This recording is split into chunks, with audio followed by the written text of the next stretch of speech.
I'm so excited to be able to present this material to you all. This is something God has taught me.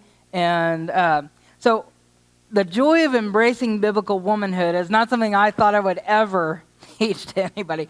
I didn't think I would be teaching at all, but I did not want to be a woman. I certainly didn't find joy in it. I certainly didn't want to be a biblical woman because I had so many misconceptions and misunderstandings of what that truly meant and why it is so good. But I've learned as God has taught me that God's design is good. And this is more about womanhood, but this is also for you guys as well to understand. But one of the things that I want to point out first, Ecclesiastes 1, 9 through 10, what has been will be again. What has been done will be done again. There's nothing new under the sun. Is there anything of which one can say, look, this is something new? It was here already long ago. It was here before our time. The reason I bring this up is because there are so many people in this culture who think gender identity is a new thing. This is exciting. This is something we've kind of discovered. This is an old, ancient pagan practice that the pagans did as rebellion to God.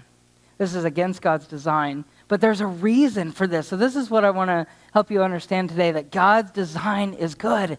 The enemy is trying to deceive us because he wants to destroy the image of God, because he hates God and he hates people who are created in his image.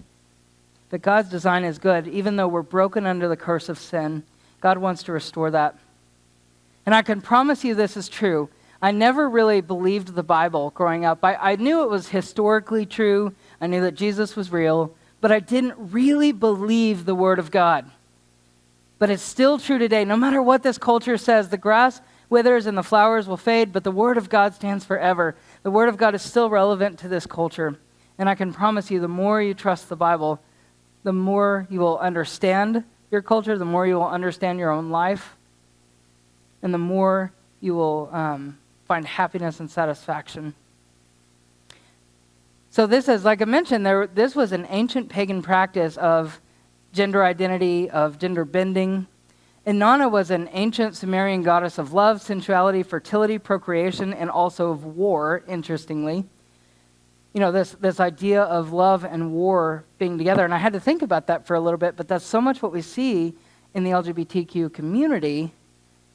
They claim love, and that's kind of their banner, but they're also kind of at war against anyone who doesn't believe it, who doesn't affirm it. But she was also called Ishtar or Astarte. This same goddess is repackaged over and over and over throughout many different cultures. And even the Bible talks about her. And it was absolutely forbidden to worship these goddesses. And she was said to have the power to turn men into women and women into men.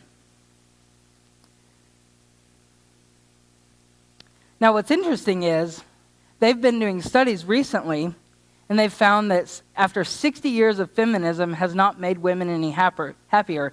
There's a fascinating article. In fact, there's many articles who are saying that even though women have gained so much in equality in the workplace and other things, this hasn't actually made women any happier. And why is that? Do we need to gain more? Do we need to exalt ourselves even more? Do we need to prove that we're better?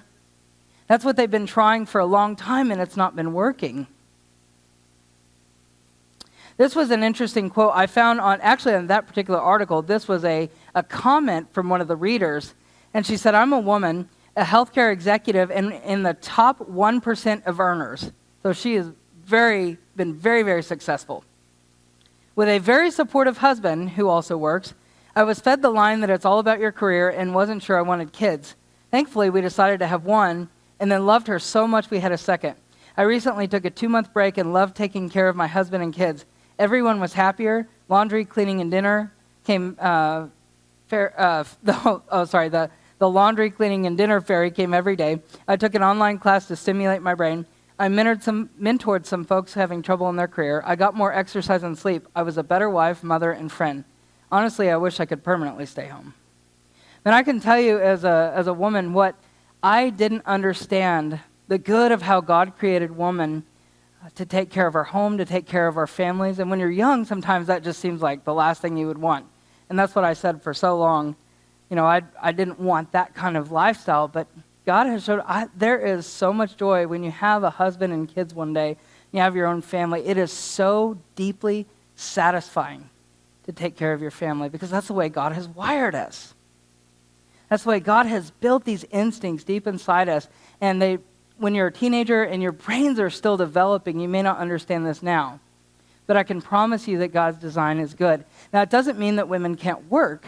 I'm not saying that. I work pretty much full time in this ministry, but there are so many times that I long to spend more time on my home, more time taking care of my husband, and I don't have kids. I wish I had kids. I long to have babies, but I have my little doggie that I showed you last night that I love so much. So I want you to hear, this is Camille Paglia. She is not a Christian. This is not from a Christian perspective, and I don't agree with everything she says, but she was a lesbian feminist at one point, and she was very outspoken about these things, but she has studied history a lot. She studied a lot of art history, but kind of an anthropologist. I don't know what her exact title is, but she has studied throughout history how much feminism and gender identity and gender bending, gender queer, all these things, how this is destroying cultures. And I want you to hear in her own words here this clip. Oh, it's not working. Is the sound on? Sorry. Hold that thought. Okay, so in the video, now I don't have everything in this clip because I can't show you, 10 minutes of clip here. This is actually a fascinating video. But some other things that are not in the video clip, she talks about how in history, women work together. And I'm going to talk about this a little bit more in this presentation, how women often would go to, like a place in the city or, where they would gather around. And this is in more of an ancient culture. But they would do their chores together, the laundry and the preparing food, getting the water, things like this. But they would do it together, and they would talk and fellowship and have interaction and have deep relationships while they were doing these things. But women worked separately from the men. Often the men would work out in the fields, the women would work more in the home, but it wasn't isolated and you just picking up the things around the house all day. They would do these things together, and they would have deep, meaningful relationships with these women. And she said, we're in a period now where there's a quest for identity. There's a tremendous pressure on young people to form their own identity separate from the group. And then we want to be part of the group, but we're so obsessed with our own identity rather than being a part of the family of God, rather than being a part of this group that God intended us to belong to. Now, modern society has divorced gender studies from biology, is another thing that she points out. And this has been really detrimental, understanding what women and men are. And I'm going to talk more about the biology today and why this is so important. Okay, I want you to hear this clip. Now, I notice, wherever I go in the world, actually, that upper middle class career women are very unhappy. They're very unhappy, okay, even though they have achieved a certain status. What I'm saying is that feminists have to stop blaming men for their own unhappiness. The unhappiness is due, I believe, to huge systemic changes that women, for thousands of years, women had their own world. There was the world of women, and there was the world of men. And the sexes didn't have that much to do with each other, okay? This is a brand new experiment to have this new system where now women can be economically independent now. They're no longer dependent on father or husband or brother, okay, for their sustenance, right? And they're working side by side with men in the workplace, right? This is an experiment. It's never happened before, right? I was saying in the book that we may have to accept a certain amount of tension between the sexes in the workplace, right? That if the feminist idea that if we can just suppress men enough, women will be happy. I say no, okay? I say, okay, and it's on the basis of my own experience as a child in Italian-American immigrant community, okay, is that what women have lost is the old solidarity that they once had when they totally ruled the private sphere. The women's life all day long was with other women once, multi-generational, older women, okay, as well as the children, all right? It was a huge tribal experience. And now what women are feeling is a sense of isolation and loneliness, disconnection, okay, from their old function. I'm not saying to go back. That's not what I'm saying. I'm just saying stop blaming men, all right? Like, for example, these marches that just happened, okay? The women were... I just realized I think I put the wrong, I edited this clip down and I think I accidentally put the full clip in here. So what I want you to understand is that she's saying that women used to work together. And they worked more in the private sphere, and men would work, like I said, out in the fields. Now we have more corporate jobs. But this was true. And you see this now even in transgenderism. I don't know if you realize that years ago, even when I first came out of the lifestyle in 2016 is when I left the transgender lifestyle. And at that time, I could see that God was giving me a lot of opportunities to share. And I remember asking the Lord, why are you using my testimony so much? I'm a girl. It was almost entirely, I don't know an exact percentage, but just by observation, I would say maybe 80% or more boys that were transitioning from male to female. Now it's completely flipped to where it is almost all female. And one of the major reasons is because women tend to do things in packs. We love to do things together. We're much more collaborative. Studies have shown this. Not that guys don't work together, but women have a much greater influence on one another on doing things together, much more of a community identity. And this is important to understand. And that's why we're seeing such a huge cultural influence.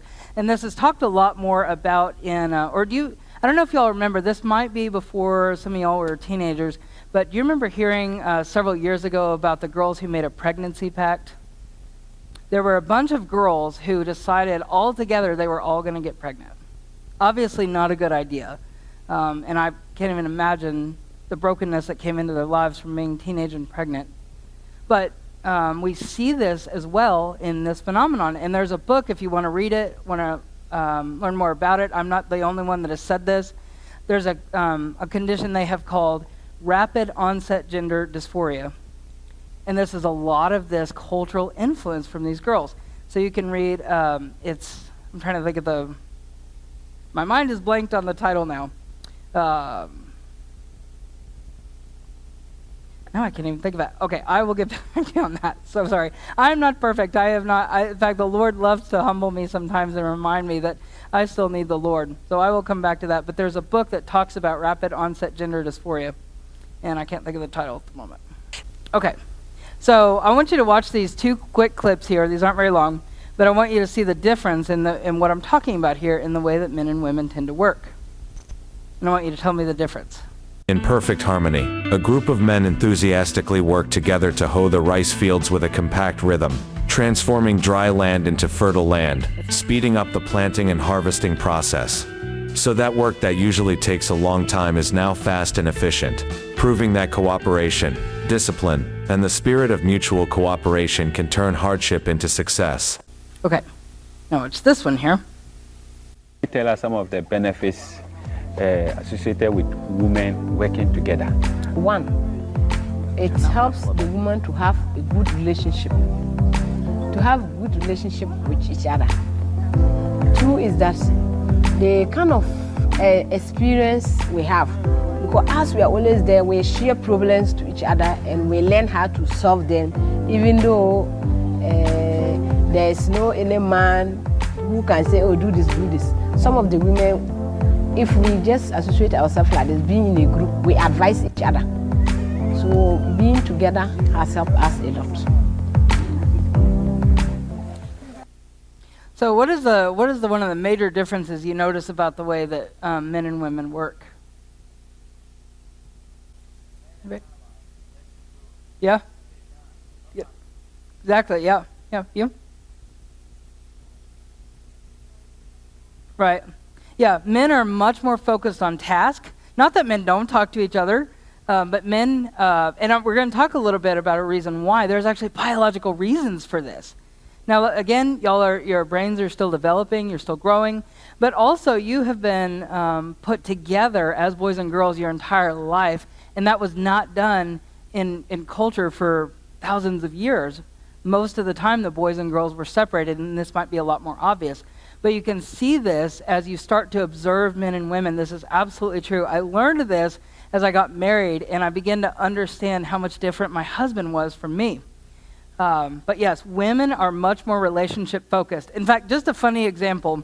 One time, when I first got married and I was learning to cook, and my husband and my stepson sometimes would complain about the food, and I would just break down. In fact, one time I went running into the bedroom, and this is so embarrassing, but I did. I went running into the bedroom, and I hid in my closet, and I just cried hysterically because I was so broken that they didn't like the food. And they were like, "What? What was the big deal? It's just food." You know, they were kind of critiquing it like they were on MasterChef or something, you know. But to me, I was really broken. And they said, "I don't get it. This is just food. We just know what to do different next time." And I said, "But to me, it's not about the food. To me, it's about the relationship. To me, when I'm preparing food for you, it's because I love you and I'm pouring myself out to you." And that was the difference. To them, it was just food. But to me, it was about the relationship. So one of the key things to understand about the way God designed women is that he designed us for a relationship. And I'm going to show you that in several different ways. Now, this was I love these books. These are by Shanti Feldhahn. They make a lot of sense especially when you start dating one day, when you're looking to get married, to understand the way that men and women are designed. And what she did was she surveyed, I think it was about 200 men and women, and there's a bunch of different questions, and these books are fascinating. And one of them says for women only, for women to read. One says for men only to read. I would highly recommend you read both. But she said, "Would you rather feel alone and unloved in the world, or inadequate and disrespected by everyone?" And what was amazing by the response, the women were shocked at, they had women on one side of the room and men on the other, and almost all, not 100%, but almost all of the men said they would rather feel alone and unloved than to be inadequate and disrespected. And the women were just completely shocked. And the men were equally shocked when the women said they would rather feel inadequate and disrespected than alone and unloved. We have different needs. We're wired different. But when we begin to understand that God created us different on purpose, our origin points to our role. If you think about Adam, he was taken from the dirt. He was created from the dirt. And he was tasked to work the ground and to make it fruitful. Eve was taken from the side of Adam. She's to work the ground of relationships and make them fruitful. This is the key difference in the way that God has designed men and women. God created women to be Eve was called Adam named her Eve because he said she was the mother of all living. Whether you have physical babies one day or not, and I hope that you do, even if you don't think you want children now, I long to have children. I wish so bad I could go back. This is such an incredible gift God has given women. And society has put down women for so many thousands of years, and the enemy is trying to destroy women and tell you it's not good. This is such an incredible gift that God has given you to bear life. But it's not just in physical babies. It is also fostering relationships around you. So maybe you feel like God has called you to be single, to be a missionary, whatever it might be, but you can still be fruitful in your relationships. Men can have relationships too, obviously, but this is much more natural for women, and we are the fosters of relationship. Now, this was an interesting documentary. Now, one thing I don't like in the documentary, there's a lot that I do like in this documentary, but I will say that it's not done from a place of real compassion, in my opinion. It's a little bit harsh, but it does have a lot of truth. And so it makes a lot of great points from Matt Walsh called What is a Woman? Last I knew, it was only available on their platform. You had to pay for a month of service, but it's like $15. But anyway, fascinating documentary. But at the end of the documentary, they come to a conclusion, and he's asking people, what is a woman? And nobody can really tell him. People are kind of beating around the bush. Nobody really has any idea what it really means to be a woman. And at the end of the documentary, he concludes that it's a biological female. And I remember feeling so disappointed, like, that's it? That's all you can say about what it means to be a woman? there's got to be more than that. And so that was kind of a disappointing conclusion from all of that. Genesis 2:18 said, "It is not good for the man to be alone. I will make a helper suitable for him." Now the word suitable is, in the Hebrew, is neged. It means in front of, inside of, and opposite of. And when I read that, I was blown away, and I said, God, I understand opposite of. That actually is very obvious, and especially when you get married. I promise, marriage is like a mirror to you. You will understand so much more about yourself and about the way God wired you when you get married one day. But I said, well, what does it mean in front of and in sight of? And I began to realize that when we begin to see the opposite of us, we begin to understand ourselves better. Sometimes we're so concerned with how people see us rather than investing in other people, and we're trying to be like others instead of being ourselves. But when we begin to be more comfortable in who we are, and we begin to celebrate how others are wired as good and not as a competition, we are intended to help each other learn about the other. God said it is not good for the man to be alone. I will make a helper suitable for him. It was not good for the man to be alone, so God created woman. That means the creation of woman was good. Note that the man was not the problem. The fact that he was alone was the problem. That's very important to understand, because I think so many of us are trying to compete and trying to prove that we're better than the other, rather than saying, no, it was not good to be alone. God intended us to work together. And in fact, there are times that I get really frustrated with myself because there are so many skills that I lack. I am an extremely disorganized person, and I wish that I had some skills that I don't have. But the Lord reminded me that none of us were created to have everything that this world thinks we should have or that we want to have. All of us were created to need one another. That's a good thing because we are intended to work together. But I love this. I was listening to a podcast by Lisa Bevere. You can look this up. It was on the Stay True podcast called Biblical Femininity in a World of Feminism. And she was talking in her own story how she didn't like women at one point. She didn't feel like a woman or that she fit in with them. But God said this to her, I like them. I created women as the answer to the very first problem, that it was not good for the man to be alone. Begin to tell them that they're answers and they'll act like answers. Tell them they're problems and they will act like problems. Isn't this a much better way to look at this? That this was a good design. This is broken under the curse of sin. All of us have brokenness in our gender in the way that there's things we don't like about ourselves, there's things we don't like about our personality or our looks, but this was intended to be a good thing. But being a woman can feel vulnerable, underappreciated, undervalued, and we feel used, we feel abused, we feel taken advantage of, and we've been greatly sinned against in so many ways. And we begin to hate femininity because we feel like femininity is bad. But femininity and masculinity are both good. Sin has distorted these things. The enemy is trying to destroy the image of God, and the enemy is trying to make it seem like these things are either bad or they don't exist. And think about it, where we hear of like toxic masculinity and all these things, and yet we're telling girls that they should become like men. And we're telling boys that they should be more like girls. This was that ancient pagan spirit that I talked about that was wanting to turn men into women and women into men. Sin has distorted male and female relationships. There's a verse in Proverbs 17:19 says, whoever builds a high gate invites destruction. And one of the reasons I bring this up, if you think about the ancient days when they would have these cities with these huge walls, and if an enemy was coming, they would just lock the gates and not let anybody in. They were safe from the enemy. But the thing is that the food sources and the farms were outside the city. So if the enemy wanted to take the city bad enough, they just had to lay siege outside and just wait for the people to starve.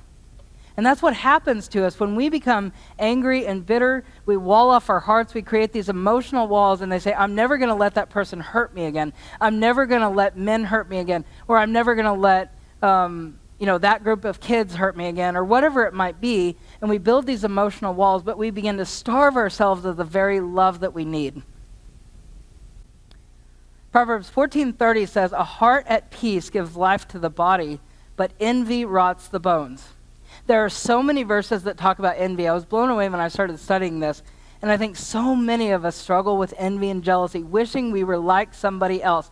But we only see the image that people want us to see. We only see the good parts of their lives. We often don't know the deep pain and brokenness and how they're wishing they were like somebody else in some way. Because all of us feel deficiencies.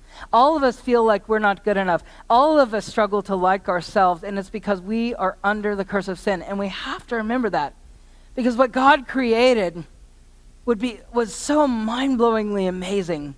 The body is a marvel. When you start studying the way that God designed the body, is so beyond our understanding and imagination. And yet, this is creation under the curse of sin. Or you think about the creation out there, the mountains, and the beauty of what God created. And this is it under the curse of sin. Imagine one day when we will see the full restoration of who we were created to be, of the way this world was created to be, and we will understand. Until then, we need Jesus every day to renew us, to restore us, to redeem us, and to fix and heal this brokenness that we will see in part in this life, but it's a foreshadowing of the greater glory to come. But look at the list of sins Paul associates with envy. The acts of the flesh are obvious: sexual immorality, impurity and debauchery, idolatry and witchcraft, hatred, discord, jealousy, fits of rage, selfish ambition, dissensions, factions, and envy, drunkenness, orgies, and the like. I warn you, as I did before, that those who live like this will not inherit the kingdom of God. Sometimes we're so busy pointing out other people's sins that we don't look at our own sin and the envy and jealousy in our hearts and wishing we were like someone else, or that we had the skills that they had, or we wish we looked like that person, or whatever it might be. And that's still a struggle for me. I have not arrived. I have had, like I said yesterday, I have had weight problems my entire life, and I've been so angry at God at times in my life because it's been so hard for me to keep my weight under control, and I get so jealous sometimes of other women who are thinner and prettier. But I've had to realize that my body was never intended for my own glory. My body was intended to reflect the glory of God. But we tend to live for our own glory, and we steal that glory from God, and we want it for ourselves. Titus 3:3 says, "At one time we too were foolish, disobedient, deceived, and enslaved by all kinds of passions and pleasures. We lived in malice and envy, being hated and hating one another." This is important to understand because we think sometimes that if we tear down other people because we're envious and we tear down other people, that we will somehow elevate ourselves, but the opposite ends up happening. We end up being hated because we're being jerks, and we end up hating other people. And this cycle just perpetuates. And you think sometimes about the most popular kids in school. Back when, I don't know if it's still this way, but back when I was in high school, everybody wanted to be in the popular group. But most people actually didn't really like the popular kids because they were jerks.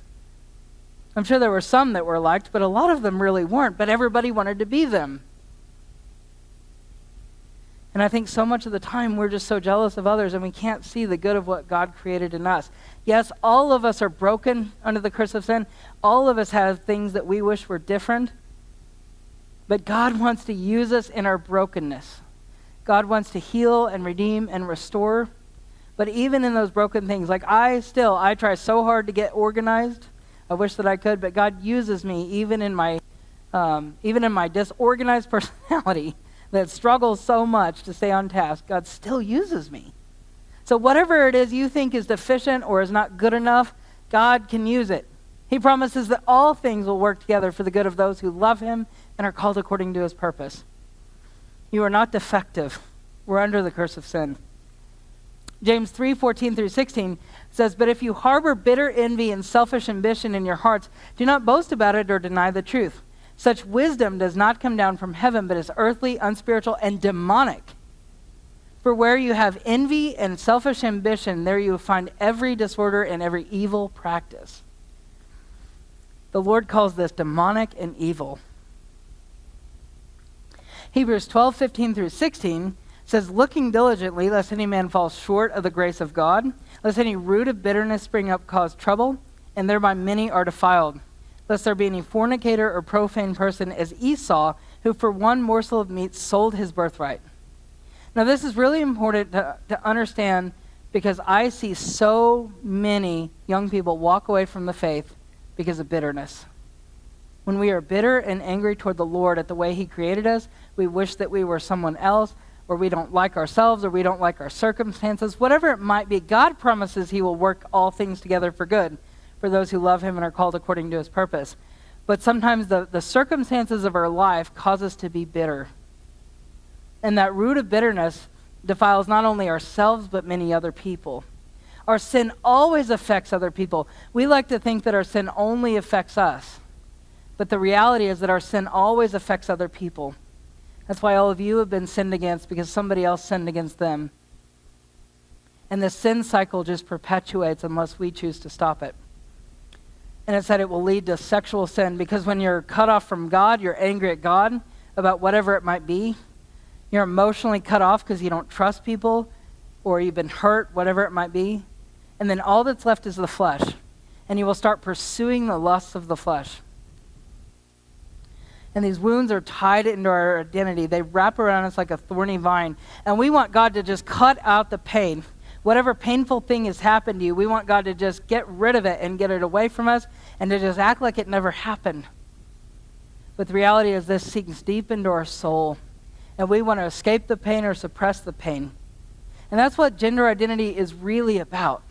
I don't like myself. I don't like what's happened to me. I don't like the way I've been rejected. I don't like the way I didn't fit in. Whatever it might be, and I want to recreate myself. I want to be my own creator. I want to create my own identity. But the Lord wants to heal.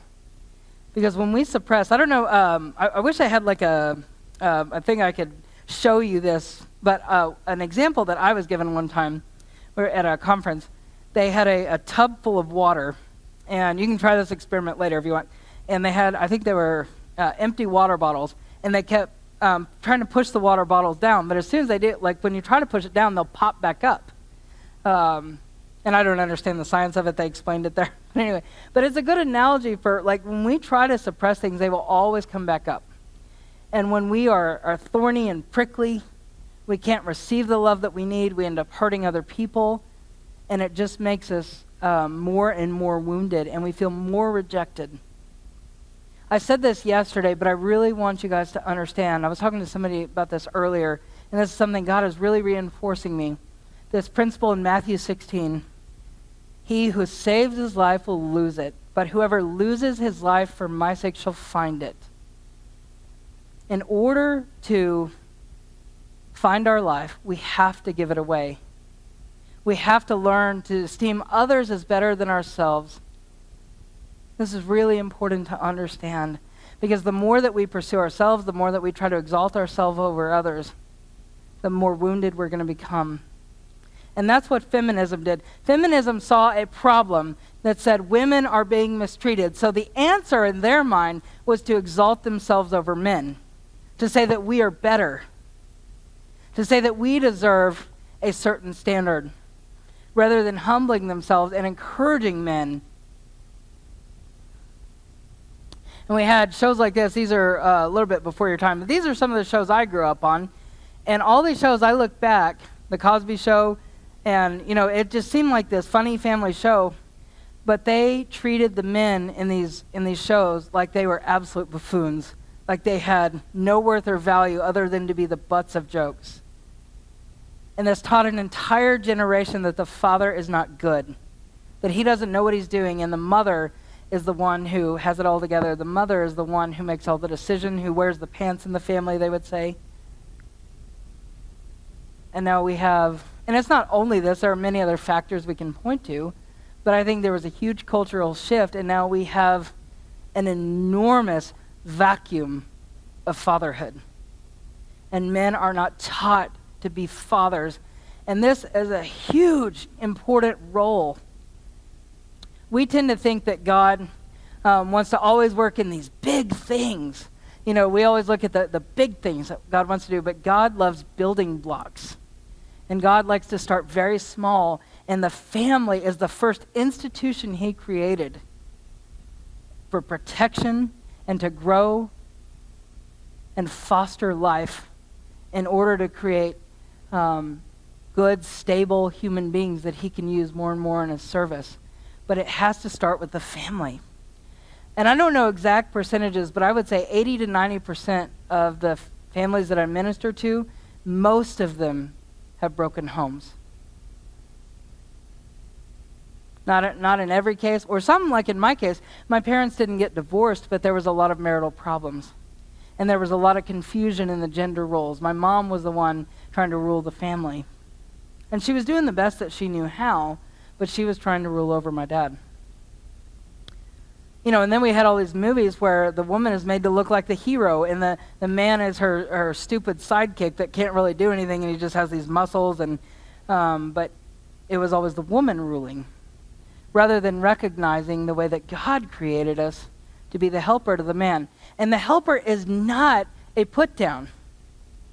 God, did you know over and over and over and over in Scripture that God tells us he is our helper? Helper was not intended to be a lesser role. The Holy Spirit is called our helper.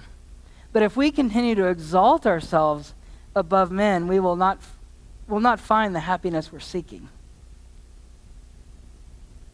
Doesn't mean we need to be under their feet, but at their side. But see, feminism turned and all these women that they thought they would find happiness, but it led to so much bitterness and brokenness, like that article I showed you earlier, where 60 years of studies are showing that feminism has not made women happy. It's turning women angry and bitter. And they're realizing they're not finding what they thought they would. But did you know there's actually over 6,500 biological differences between men and women? I mentioned this last night. Nearly every part of the body is designed as male or female. But there are actually trillions of cells in your body, but there's over 330 billion cells are replaced in your body every day. And nearly all of those contain your sex chromosomes.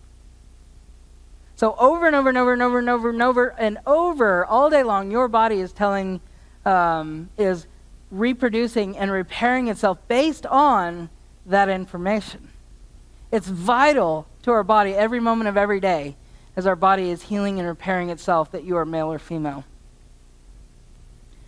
Now, the female brain has a larger hippocampus that's critical to learning and memorization. Women retain stronger, more vivid memories of emotional events than men. Women recall emotional memories more quickly, and the ones they recall are richer and more intense. The corpus callosum, the white matter cable that crosses and connects the hemispheres, is bigger in women than in men, and women's brains tend to be more bilaterally symmetrical. Now, the male brain has a larger amygdala, which is the primary part of the brain for processing fear. It's that fight or flight response. More information containing gray matter and more tightly coordinated with local brain regions. And the reason I'm bringing this up, we talked a little bit earlier about the differences between male and female in the way that they think, the way that they respond, the way they work together. So men work together, are more task-oriented because their brains are wired that way, to be more compartmentalized, not because God liked them better, or not because God liked women better, but he created us different on purpose. But I have a picture of this guy looking at groceries here for a reason. I was with a friend of mine, and this guy, we were having a great conversation, and women are much more able to have conversations and to multitask better. Now, I will tell you that this can be affected by conditions like autism. My stepson has autism. I understand a lot about it. But also, I got sick a couple of years ago, and I've had some brain issues, and I can't multitask as well as I can. So if you're not able to, that doesn't mean you're not a woman. It just means that things can happen in the brain that sometimes we have to overcome. But, so I was talking to this guy, and I'm used to just having conversations and, multitasking while we're shopping. But we were in the middle of a conversation, and he starts looking at a label on some food, and all of a sudden he tuned out completely like I wasn't even there. I was like, what happened? We were having a good conversation. All of a sudden it was like an entirely different, like I just don't exist for a few minutes. And he didn't realize what had happened. And I didn't understand until later, and I got married, and my husband is so compartmentalized that when we're driving, we can be talking, and he still doesn't, it still makes him uncomfortable. He's extremely compartmentalized. So there's a bit of a spectrum on, some men are better at multitasking. It can be learned. We're supposed to learn from one another. You think about a chef, for example. Chefs have to be very good at multitasking. Women have to be more compartmentalized in certain jobs. So you can learn these things, but, it's what's more natural. But anyway, when he was driving, if he was going to change lanes, I literally had to stop the conversation and just wait for him to change lanes because he could not do both. And so that's just been kind of a funny example. These early differences between boys and girls can be seen. Girls respond more readily to faces and begin talking earlier. Boys respond earlier in infancy to perceptual discrepancies in their visual environment. They're much more geared toward action, and girls toward people, to faces. In adulthood, women remain more oriented to faces and men to things. Now, this also can be very affected by trauma. If a girl's been really hurt, she might shut down, might not let people in, like the emotional walls we talked about. Or maybe there's a difference in the brain, like autism or something like that. There are reasons this could be affected, but women naturally are much more oriented to people. And that's why we've got to open ourselves back up. Stop worrying about people hurting us, to forgive. Jesus emphasized forgiveness over and over and over. We tend to shut ourselves down and we shut people out and we try to protect our heart, but we're going to starve ourselves of the love we need, rather than saying, I'm going to take that risk. Love is always a risk. But say, I'm going to take that risk and I'm going to love that person. I gave an example yesterday of how when I was in 7th grade, I was alone, I had no friends, and I was suicidal. And I didn't realize I did realize, actually, I just didn't do it. But there were all these kids in the lunchroom that were just as lonely and depressed and broken as I was. But instead of reaching out to them, I didn't want to be associated with those kids. I wanted to be in the popular group. So I kept trying to figure out how to be in the popular group rather than reaching out to those kids that were hurting. If I had done that, I would have found friends. Now, there's also a difference in the hearing. Females have better high-frequency hearing, particularly adapted to a baby's cry. Women lose even more low frequency with age. In the brain center for language and hearing, women have 11% more neurons than men, discern between a broader range of emotional tones in the human voice. Men are better at blocking out unwanted and repetitious noise. Males are better at sound localization, detecting binaural beats, and detecting signals and complex masking tasks than females. Okay, I copied some of that from some scientific stuff. What that basically means, though, is men are much better at compartmentalizing and focusing in on sound and tuning other sounds out. Women are much better at discerning a broader range of tones. There's a reason that God created us differently. Can you think of reasons that God created women to not be able to tune out repetitive noise? Yeah? Exactly. Like a baby crying. Very good, yeah. Men being able to focus in on a sound. You think about danger or predator. There's a reason that God created the man to be the protector of the home.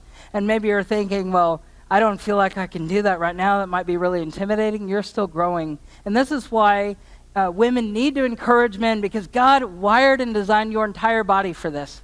And I have a much longer teaching on this, but I'm just giving you a few points here today. But I can tell you that God wired and designed us for these roles. Trust God that He's created you this way, because men's brains are compartmentalized. They're able to focus in what's going on if they sense danger, able to tune everything else out. And then He made the muscles and the bones to be able to be stronger, to be faster, to spring into action. Women tend to function better when sleep deprived. Well, this is not because God liked women better. This is because women need to tend to babies.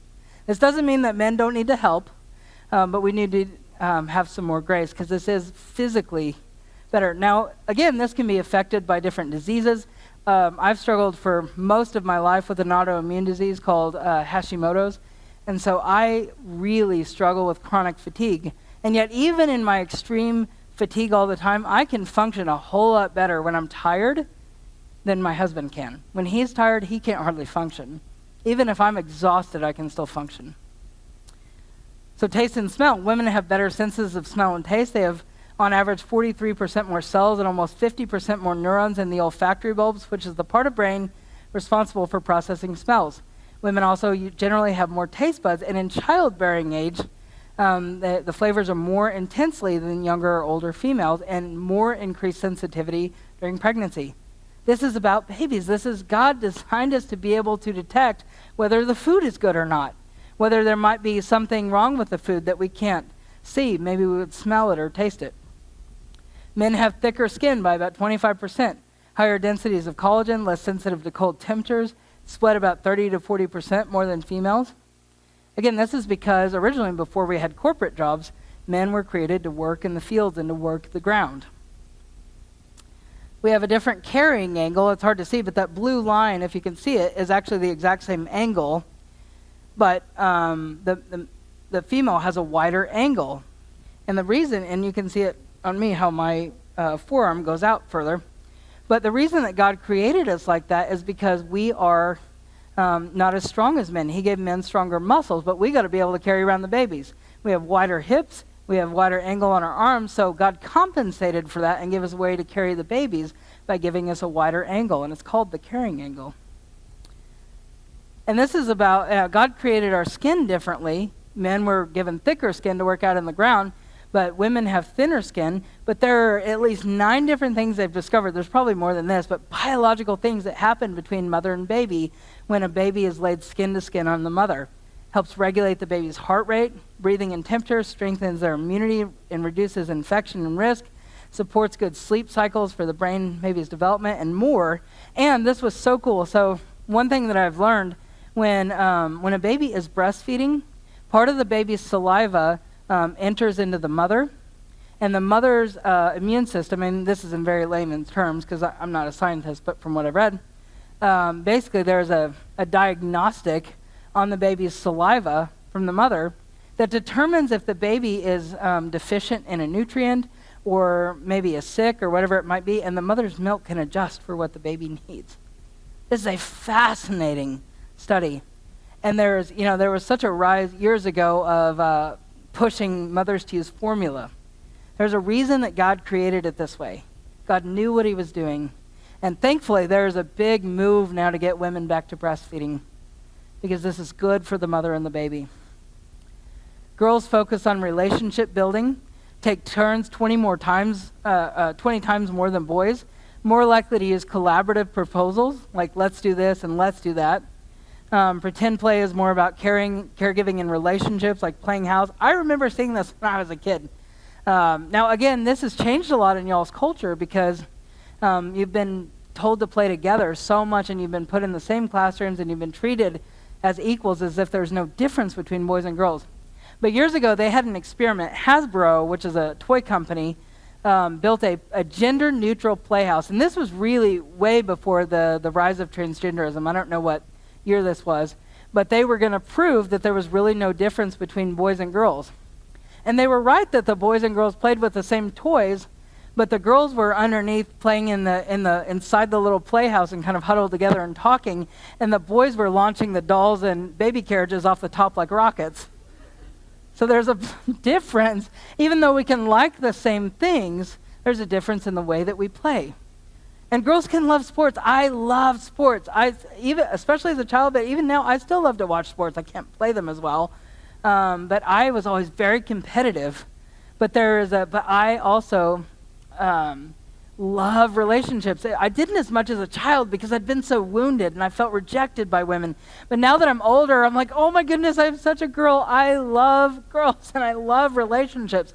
And that's the way God wired us. And sometimes trauma and being rejected and feeling like we don't fit in can mar what God has created to be so good. We see it in the differences in drawing. Girls tend to draw their families most of the time, or tend to draw people of some kind. Boys tend to draw a lot of action and superheroes. And of course, this can be like if you have a boy going through divorce or something like that, might draw his family, or maybe he's trying to deal with something. There can be some differences here, but for the most part, you see this. And girls tend to use a lot more color as well. Risk-taking, men are much more likely to take risks. In a simulated collision, boys reported excitement and girls reported being fearful. More likely to die from an accident, but less likely to confess they've been in an accident. Less likely to heed warnings. More likely to overestimate their ability. But again, this is because God created them to be leaders. This is such a good way that God has designed this. We've been told that male and female is bad, but God created this to be so good. Females are more easier to startle. And this is also really affected by hormones, by the way. So this may not be true all the time, but sometimes you might find yourself really startled easily. That can be different times throughout the month as your hormones are different. Demonstrated in a scary stimuli study that measured fear through electrical conductivity in the skin. And females exhibit a stronger emotional response to the anticipation of pain. And again, that's because we're the nurturer and the protector of the babies. Men get an extra sexual kick when stress levels are high. In fact, they often bond better with a female in a stressful or aggressive environment. But women have the exact opposite reaction. If things are stressful, if the marriage is not good, if there's problems or if there's other stress, whatever it might be, we tend to shut down and not want that interaction. Males are more likely to interpret neutral faces as unfriendly or even hostile, but recognize sadness only 40% of the time. This is really important to understand. Guys are not as able, their brains are just not wired to recognize sadness as easily. There are so many times that I am really upset and I'm kind of stewing and I'm like, why can't my husband understand how upset I am? Why doesn't he see that I'm mad and I want to talk? I just don't want to bring it up because I want him to recognize that I'm upset with him. And it usually takes him quite a while, and then he realizes I'm not talking to him. What? What's going on? Like, haven't you seen how upset I've been for like the last 2 days or whatever? I'm like, no, I had no idea. But they're not wired that way, and I have to remind myself of this.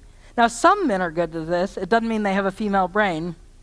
But, for example, it can be, like it says, a male's brain circuits use more testosterone and vasopressin, while the female brain uses more estrogen and oxytocin. If you give a man a single dose of oxytocin, it will improve his ability to empathize and read subtle facial expressions. Or you might have a guy that is in ministry, or maybe a pastor or a counselor, or something like that, where he's trained himself to observe faces. So men can improve that. That doesn't it doesn't mean they're female. It means their brain has learned. Now, Adam's body was designed for his role. He was given broader shoulders, which speak to the responsibility for the family's provision, the well-being, bears the burden for teaching his family. Taller height, he's able to protect and cover. Stronger muscles, able to spring into action, able to run faster. Stronger back, all these things. Speaking to, and it's a reflection of the role that God gave him. Now, Eve's body was designed for her role. More soft and flexible. She's the helper and the nurturer. She's responsible for nurturing life. She fits under his arm and at his side. And every part of her body is designed to create and nurture life. Better ability to recognize facial expression. Longer torso to accommodate extra reproductive organs in the womb. Wider carrying angle to carry the baby. Wider hips to accommodate flexible expanding pelvis. Weaker muscles evoke that desire in a man to protect her. This isn't because God thought that women were lesser. I believe that so much of my life. It's because God created complementary roles on purpose. You think about when a woman's pregnant, the first question everybody wants to know is it male or female? Kids are being told now there's no difference between male or female. This was a natural response to hearing that a woman's pregnant. And now I think it's interesting that in culture, when we have such a rise of transgenderism, there was this huge move online, there was this huge trend online of these gender reveal parties. And I think it's so amazing because this is, when I begin to realize that this is the first thing declared over a child, we know that they're human, they're made in the image of God, but the first thing declared over a child before we know anything about them is that they're male or female. And I begin to realize that this must be really significant to God. But you think about the way that this can be distorted. If a woman is raised by a father who abuses their mother, she might think that being a woman's unsafe. If she's sexually abused as a child, that she might believe that women only have value in what she can give sexually. If she's not allowed to do things her brothers are allowed to do, she might feel women are restricted and underprivileged. If she has an overbearing mother, she might reject femininity. If she grew up playing with boys more like I did, I almost entirely played with my dad, my brother, and other boys. Don't fit in with girls, so I must not be a girl, and those lies you begin to believe. But the woman was intended to be a gift to the man. We weren't intended to compete against one another. And that is actually the curse of sin. And if you go back to Genesis 3, the curse that was put on the woman because of sin, not because God just wanted to be vindictive. God loved his creation, but it was the natural consequence of sin that she would desire to rule over her husband. But God said he will rule over you. But not because God liked men better, it was because God gave them the burden of protecting their family. But it's kind of like, I don't know, have y'all ever seen those? I don't have a picture of it, but those Russian dolls, I can't think of what they're called, but like the nesting dolls where there's like a big doll and then you open it and there's a smaller one and you open that and it's a smaller one. So that's the picture God kind of gave me that of God protecting the entire family, and then the man protecting his family, and then the women protecting the babies. And then even baby is actually protecting baby, because women contain all the eggs, even as a young baby, even in the womb, a baby will carry all of its eggs that it will ever have in its life. All the potential future children are being protected by the baby's own body. So it's not that God wants us to be under a man's foot or under his thumb, but it is about protection, protecting human life. And all of us have to submit ourselves to God. So when God tells us to submit to our husband, it's not because God doesn't love us as much. It's about trusting God. It's about trusting God that he's going to lead your husband to lead his family. And he's given them that burden. But it's really about trusting the Lord. Men are wired to protect, and we desire to be protected. Now, again, this can be distorted by sin if we've been wounded, if we've not been protected, if we've been traumatized, then we desire to become the protector. That's the sinful response. I've been hurt, so I'm going to protect myself. I'm going to become the protector. Men are wired to be providers, and we desire to be provided for. But again, this gets distorted by sin. Men are wired to initiate, and we're wired to respond. This is a reflection of the gospel. This is a reflection of what God does for us, how he woos us, how he initiates with us, how he's the one that pursues us, he's the one that protects and provides. It's not about the exaltation of men, it's about the exaltation of God. Women need to love, or need love, to know and to feel loved. We need reassurance and security to be pursued. Men need to be respected. We respect his abilities, respect in communication. This is so important. We're just about out of time. I'm going to skip I'm almost at the end. But in Genesis 2:24, it says, therefore, and this is when he saw Eve, when God created Eve, and he said, at last, this is bone of my bone and flesh of my flesh. And he said, therefore, a man shall leave his father and mother and be joined to his wife, and they shall become one flesh. God intended this to be a picture of the reconciliation of God to man, a picture of the gospel. Ephesians 5 says that marriage represents Christ and the bride. This is not about women proving they're better than men or men proving they're better than women. We were intended to be different on purpose for different roles in order to bring glory to God, in order to be a picture to the world of reconciliation, to bring together in covenant and commitment what was broken. Masculinity and femininity display the full character of God. Now, I had this, just for a quick example, my husband one time, we were driving somewhere, and I was telling him about my views on biblical womanhood and how I really believed in submitting to my husband and trusting him to lead me, trusting him that he would be led by God. And I looked over, and he had tears in his eyes. And I was like, what? What did I say? And I mean, because he never cries. He is not an emotional man. He is always in a good mood, always upbeat, and always positive, and just, but like, what? And he said, you would do that? I said, yes, I believe that's what the Bible told me. And I said, now you understand that means that you are responsible before God to lead me. I said, I'm trusting you that the Lord is leading you, that you are listening to him, and I'm coming under you and submitting to you because that's what God has commanded me to do. And together we will lead a family. And he said, I have never forgotten this response. He sat up straighter, he puffed out his chest, and he said, I could see courage rise in this man. And he said, yes, I'm willing to do that. And it changed our relationship. And he has been excited to lead me rather than seeing it as a burden and a fight and a war. Because a lot of times we treat male and female like a tug of war, trying trying to prove that we're better when God intended us to be teammates. Philippians 2:3 says, "Do nothing out of selfish ambition or vain conceit. Rather, in humility, value yourselves above others, not looking to your own interests, but each of you to the interests of others." Embracing femininity brings up masculinity and vice versa, and we're almost finished. I know we're a few minutes over time.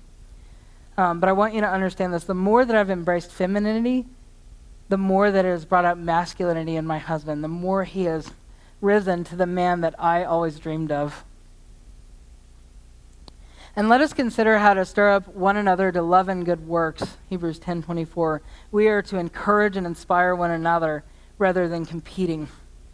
Matthew Henry said, "Women were created from the rib of man to be beside him, not from the top of his head to top him, to rule over him, not from his feet to be trampled by him, but from under his arm to be protected by him, near to his heart to be loved by him." And I want to show you one last video. This is a guy that worked for Disney, an amazing animator, made this short video clip about the balance and the dance of male and female. Now, in this, the girl is a ballerina. I'm not saying every girl needs to be a ballerina. It's not about stereotypical interests, but in the way that we're wired. But what I want you to see in this video clip is the beauty of masculinity and femininity and what God designed to be so good. And we'll close with this.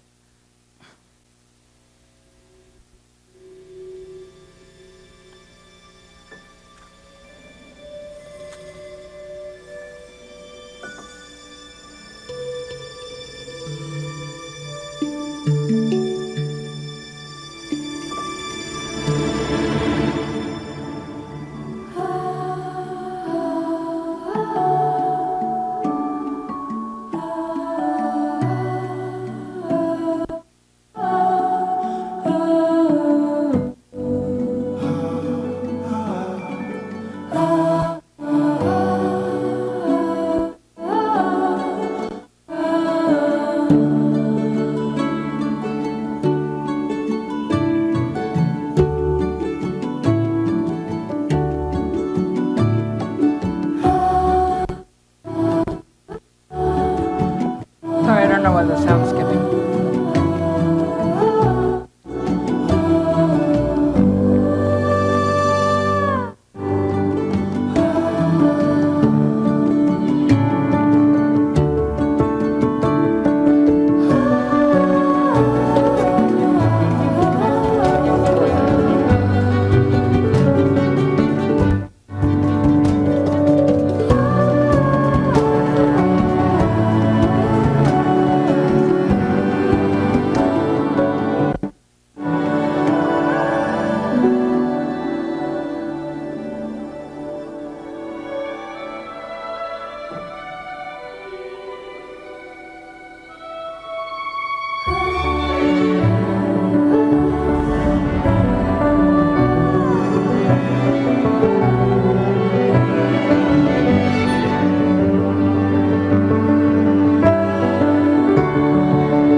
So beautiful.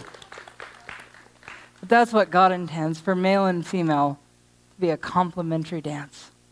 Thank you guys for coming.